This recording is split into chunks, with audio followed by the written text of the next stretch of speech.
Assalamualaikum warahmatullahi wabarakatuh. Perkenalkan, nama saya Merita Wayu Pratama, NIM 405 dari kelas Manajemen SDM ES6A.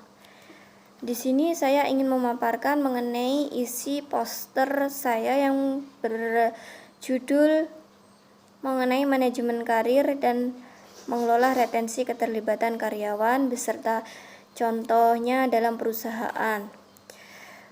Apa sih sebenarnya manajemen karir itu?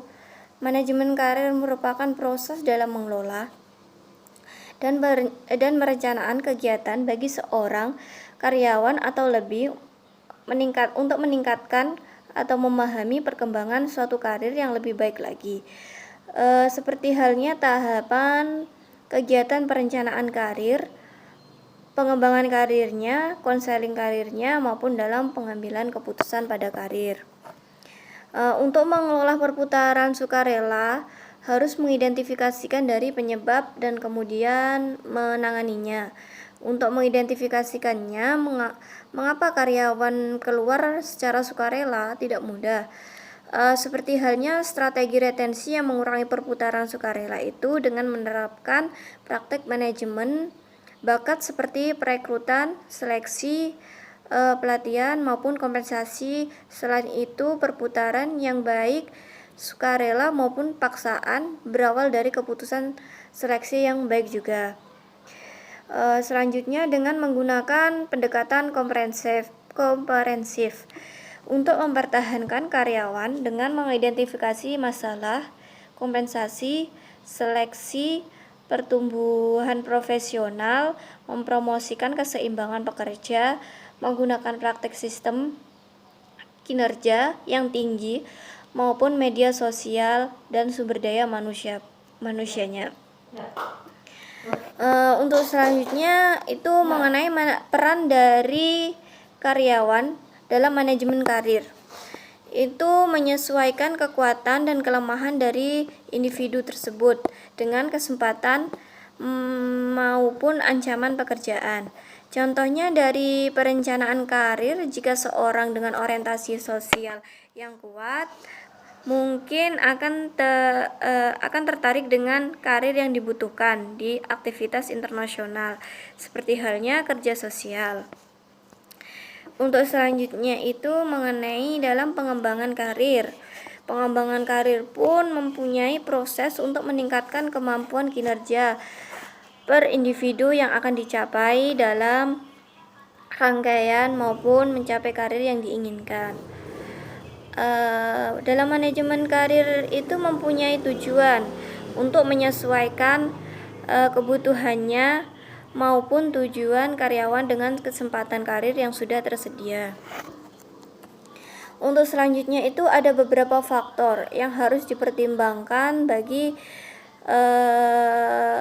seorang manajemen karir. Seperti halnya itu kita harus memberikan efektivitas biaya, materi, program pengembangan, lalu prinsip untuk pembelajaran atau pelatihan, serta kemampuan profesional peserta maupun kemampuan dan instruktur. Untuk selanjutnya pengembangan karyawan merupakan suatu starting point yang dimana organisasi ingin meningkatkan skill maupun kemampuan yang dimilikinya dan ability seorang individu sesuai dengan kebutuhan saat ini maupun kebutuhan yang akan datang.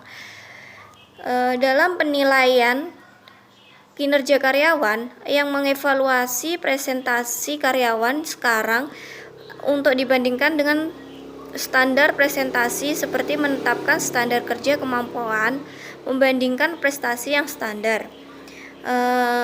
Untuk mengelola perputaran dan retensi, ada beberapa pengaruh negatif yang menyebabkan terjadinya perputaran tersebut, seperti halnya perputaran penindasan, kemudian bayaran yang rendah maupun pengawasan yang buruk.